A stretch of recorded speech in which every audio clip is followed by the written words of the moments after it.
కాంగ్రెస్ ప్రభుత్వం 6 గ్యారంటీల పేరుతో ప్రజలను మోసం చేస్తూ గద్దెనెక్కిన కాంగ్రెస్ పార్టీ తీరుని ఎండగట్టారు కుక్కట్పల్లి నియోజకవర్గం BJP party in-charge Madhavaram Kantharao.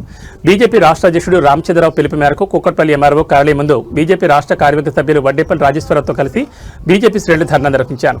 గత ప్రభుత్వం చేసిన తప్పుల కంటే అధికంగా ఇప్పటి ప్రభుత్వం చేస్తూ తప్పుడు హామీలు ఇస్తూ ముందుకు వెళ్తున్నారని దేవచిస్తారు. కేపీహెచ్బీ కాలనీలో ప్రభుత్వ కళాశాల, లైబ్రరీ, కనీసం ప్రభుత్వ ఆసుపత్రి కూడా లేదని విమర్శించారు.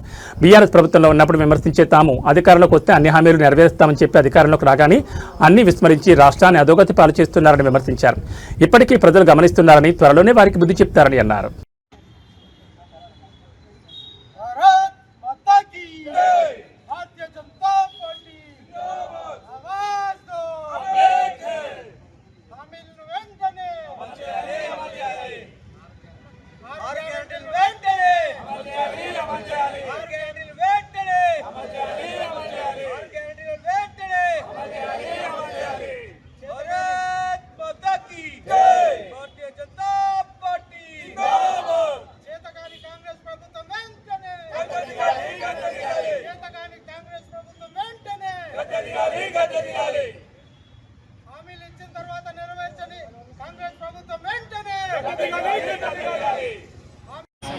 కొంచెం పక్కకన్నా జరగండి ఇటు అందరికీ తీయడానికి వస్తుంది. భారత్ మాతా కీ జై, భారత్ మాతా కీ జై.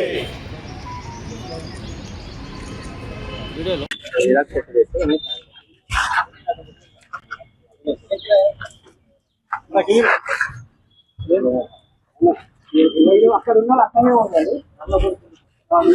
भाई थोड़ा पीछे आ जाओ, थोड़ा पीछे आओ जी. ऐसा क्या मारते क्या फोटो दिए तब भी हमसे क्रिकेट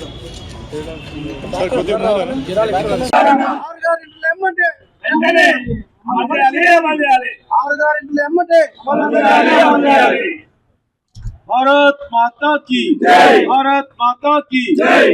भारतीय Janata party, Bharatiya Janata party. Revanth Reddy, Revanth Reddy, Revanth Reddy, CM, CM, Congress, Congress, इस्लामी వెంటనే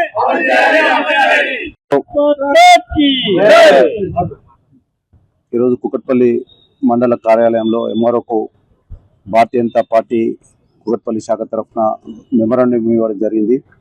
ఇది భారతీయ జనతా పార్టీ రాష్ట్ర అధ్యక్షులు శ్రీ రామచంద్రరావు గారి యొక్క పిలుపు మేరకు మరి కాంగ్రెస్ ప్రభుత్వం అనేక మాయమాటలు చెప్పి తప్పుడు వాగ్దానాలు చేసి 6 గ్యారంటీలు ఇస్తామని గ్యారంటీగా ప్రజలు మెప్పించి ఒప్పించి గద్దెనెక్కిన రేవంత్ రెడ్డి గారు మరి 2.5 సంవత్సరాలు ఎటువంటి హామీ కూడా నెరవేర్చకుండా ప్రజలను మరి అధోగతికి పాలు చేస్తూ ఉన్నారు.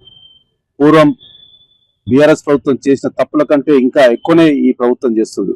ఆనాడు ఆ ప్రభుత్వం చేసిన తప్పులకు, మీరు ఇచ్చిన హామీలకు ఆకర్షితులై ఓట్లేసి రాష్ట్ర ముఖ్యమంత్రిగా చేసిరు ఈ ప్రజలు. కానీ మీరు గద్దెనెక్కిన తర్వాత 6 గ్యారంటీలు మర్చిపోయారు. కేవలం ధనార్జన ధ్యేయంగా అనేక భూములు కబ్జా చేస్తూ భయభ్రాంతులు గురి చేస్తూ మీ యొక్క పబ్బం గడుపుకుంటున్నారు. ఈ రోజు తెలంగాణ ప్రజలే కాకుండా ఇక్కడ రాష్ట్రంలో ఉన్న ముఖ్యంగా ఆసియాలో అతిపెద్ద కాలనీ, ఈ కాలనీలో కనీస సదుపాయాలు లేవు. ఒక కాలేజ్ లేదు, స్కూల్ లేదు, హాస్పిటల్ లేదు, లైబ్రరీ లేదు, సరైన సదుపాయాలు లేక అల్లాడుతున్నారు. 1 లక్ష పైన జనాభా ఉండే ఈ కాలనీలో ఇంతవరకు ఎటువంటి మరి సదుపాయాలు లేని పరిస్థితి ఉన్నది. మీరు ఆ రోజు ఈ ప్రాంతంలోకి వచ్చినప్పుడు అనేక వాగ్దానాలు చేశారు. బీఆర్ఎస్ ప్రభుత్వాన్ని మరి నానా మాటలని అది చేసిన తప్పులను మీరు ఎత్తి చూపిస్తూ మేము అంతకంటే మెరుగ్గా ఉంటాం, ఈ రాష్ట్ర ప్రజలకు మేము మేలు చేస్తాం, మేము వస్తేనే బాగుపరుస్తామని చెప్పారు. కాబట్టి ఈ రోజు భారతీయ జనతా పార్టీ ఒకటి నిర్ణయం తీసుకున్నది, మీరు చేస్తున్న తప్పులను కూడా ఎత్తి చూపుతూ ఖచ్చితంగా రాబో ఎలక్షన్లో మీకు బుద్ధి చెప్పడానికి ఈ రాష్ట్ర ప్రజలు సిద్ధంగా ఉన్నారు. ఈ 6 గ్యారంటీలు మీరు ఎవరైతే తప్పులు చెప్పారో దాన్ని సర్దిద్దుకునే ప్రయత్నం చేస్తారా, లేకుంటే బీఆర్ఎస్ చేసిన తప్పులే మీరు చేస్తారా? మీరు ఒకసారి నిర్ణయించుకొని ఈ తెలంగాణ ప్రజలకు జవాబుదారీగా ఉండాలని చెప్పేసి మేము రేవంత్ రెడ్డి గారిని డిమాండ్ చేస్తా ఉన్నాం. భారత్ మాతాకి